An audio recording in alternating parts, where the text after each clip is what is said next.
Assalamualaikum warahmatullahi wabarakatuh. Jadi kali ini penulis mau bahas sedikit soal oli Indrayens. Jadi ada bro yang tanya kalau Indrayens yang bagus pakai oli apa. Nah sebenarnya ya kalau sekarang antara oli khusus Indrayens dan tidak itu nggak begitu penting ya. Jadi mungkin ada yang ngomong, oh kalau oli Indrayensnya bagus maka performa motornya maksimal, enak terus dan seterusnya.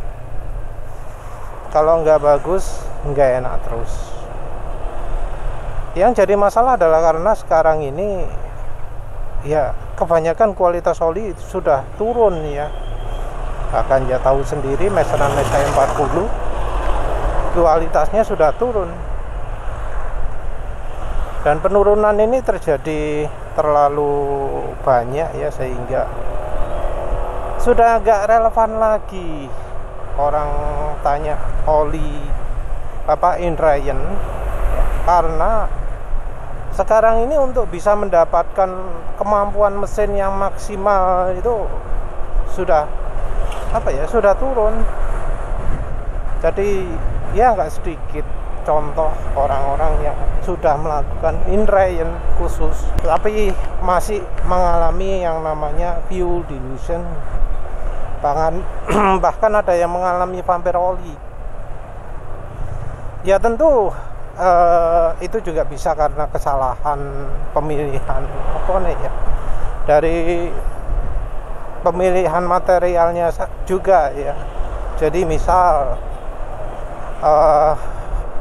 motornya Yamaha terus beli silinder yang ori yang akhirnya dapat dihasil, sementara dihasilnya itu adalah dihasil ya yang sudah nggak sebaik dulu. Bahkan untuk yang kelas kelas terbarunya dihasil yang mirror like finish itu ternyata masih ada juga ya yang mengalami fuel dilution dan vampire oli. Jadi dari pemilihan material utama dulu ya harus pakai yang bagus.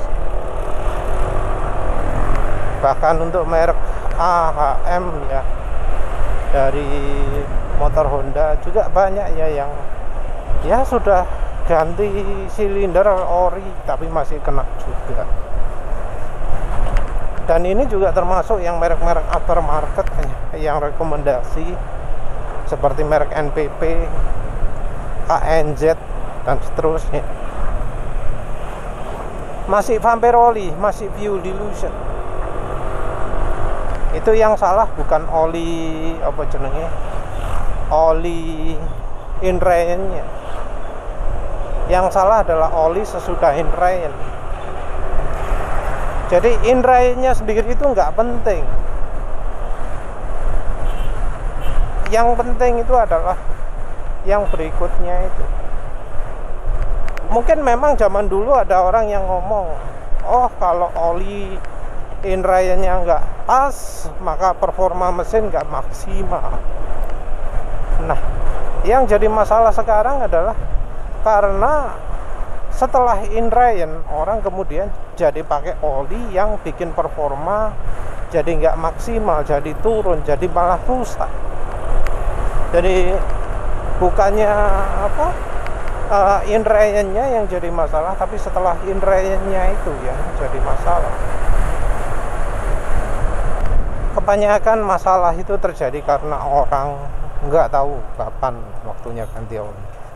Dan yang namanya ganti oli itu gak ada ukurannya kilometer, gak ada ukurannya oh kalau kendaraan baru sekian kilometer gantinya, kendaraan lama sekian kilometer gantinya. Oh kendaraan yang baru ganti part, ganti piston silinder, ring piston itu harus segini. Enggak bisa seperti itu, karena yang namanya umur oli itu dipengaruhi oleh banyak hal, yang salah satunya ya suhu, temperatur ini, pemakaian di jam 1 siang gini tentu beda daripada kalau pagi-pagi sekali atau malam-malam. Juga kecepatan motor, juga daerahnya, daerah penulis itu dekat pantai, termasuk dekat dengan pantai.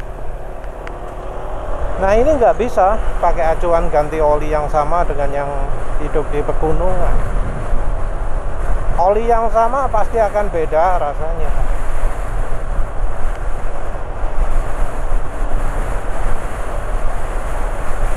Harusnya untuk daerah sini itu mungkin cocoknya oli 20W60 gitu ya. Tapi ya sayangnya di Indonesia adanya cuma 20W50 paling kental. Dan itu pun kebanyakan oli nggak beneran 20W50. Jadi kalau digeber cepat jadi encer. Ganti oli itu ya sebenarnya acuannya minim 3 ya. Suara mesin kasar, RPM mesin cepat turun, atau oli hitam. Salah satu dari ketiganya kita harus memikirkan untuk ganti oli.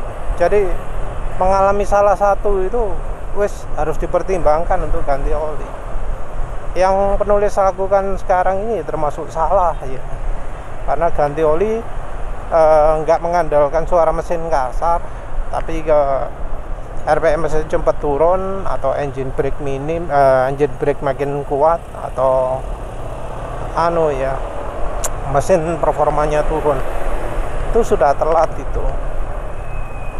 Kalau mau aman ganti oli, suara mesin asak-asak itu harus ganti ya, karena oli yang bagus itu nggak akan menyebabkan suara mesin kasar. Suara mesin pasti halus. Dan banyak orang ya setelah pakai oli rekomendasi itu ada yang berpikir, oh kalau olinya sudah rekomendasi maka aman untuk ganti oli tiap sekian kilometer gitu.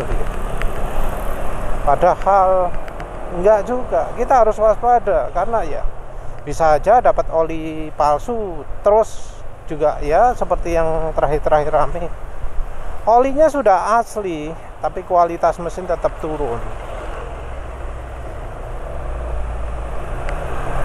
Jadi olinya asli sudah, tapi dari aslinya itu ternyata kualitasnya diturunkan.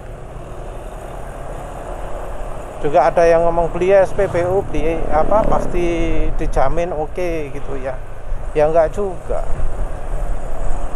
Kayak contoh penulis terakhir beli Prima XP, Prima XP Enduro, Shell HX3 dan sekarang Shell Rimula R4 Plus.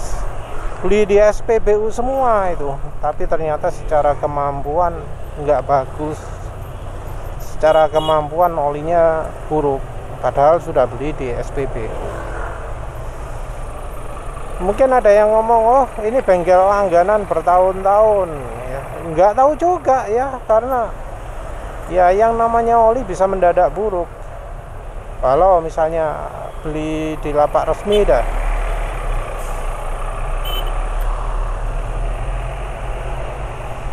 lapak resmi, beli di Bardahel, beli di Total gitu ya. Tapi ternyata kualitas turun. Ternyata sudah buatannya Nusaraya Putra Mandiri. Atau yang terakhir oli Mesran, ternyata produksi tahun 2024 kualitasnya sudah buruk. Jadi ya kalau memang beneran sayang motor, maka ganti oli itu kita nggak bisa pakai acuan kilometer atau berapa. Dan ini berlaku juga untuk kendaraan yang habis ganti part, habis bore up, habis stroke up, habis oversize. Karena ya kadang juga kondisi mesin jadi berubah. Jadi sebelumnya mesinnya standar, terus setelah oversize sama mekaniknya dipikir, oh ini orangnya pasti seneng ini kalau kompresinya dibikin tinggi. Akhirnya kompresi dibikin tinggi. Ditawari juga Ini di Porpolis juga ya. Oh iya mas, oke gitu ya. Konsumennya nggak ngerti sama mekaniknya dikasih saluran udara yang lebih gede gitu. Nah kenas ganti ya, iya gitu ya. Gantilah noken as yang ternyata kemudian membuat kompresi mesin jadi sangat jauh meningkat, yang membuat mesin jadi panas. Dan ketika kondisi standar ya, mungkin cuma kena fuel dilution sama vampir oli cepat berkurang. Terus setelah diperubah, di oversize, jadi malah menambah lagi penyakit, yaitu oli cepat hitam. Nah ini kalau nggak hati-hati ya bisa jadi sumber masalah, bisa malah kemudian jadi penyakitan lagi. Nggak sedikit penulis terima laporan, motor saya sekarang mengalami vampir oli, masih fuel dilution. Terus tanya gimana kondisi mesin ini, bulan kemarin ganti part, ganti piston silinder, tapi kok masih kena lagi. Ada juga yang laporan, ini kok saya sudah oversize kok suara mesin kasar ya. Yang ternyata suara mesin kasarnya nggak terjadi pada waktu awal-awal, tapi setelah misal minggu keempat, seperti itu. Jadi kalau ada perubahan piston silinder, ya memang ada kemungkinan oli itu lebih awet. Tapi juga kadang mekanik gak ngomong-ngomong melakukan perubahan, misalnya berubah kompresi, terus kemudian oli jadi cepat hitam. Nah jadinya kalau sudah berubah seperti itu, ya nggak aman lah ganti oli dengan mengandalkan kilometer. Mesin kalau sudah fuel dilution mungkin masih ya bisa dibiarkan lah. Yang penting ganti oli sering. Kalau sudah vampir oli, ya itu perlu dipertimbangkan untuk ganti silinder dan piston. Nah kalau ingin mesinnya awet setelah ganti silinder dan piston, itu yang penting bukan hanya oli inline saja, tapi tahu kapan ganti oli. Karena ya kemampuan oli itu bisa berubah sesuai dengan kondisi mesin, sesuai dengan penggunaan, sesuai dengan cuacanya. Kalau memang daerahnya dingin, olinya mungkin bisa awet, bisa sampai 5.000, 6.000 km. Nah yang masalah itu adalah kalau kondisinya membuat olinya itu jadi nggak awet. Jadi bisa aja meteran SAE 40 cuma tahan dipakai 200 km, atau oli rekomendasi lain bisa aja cuma tahan jadi pendek umurnya.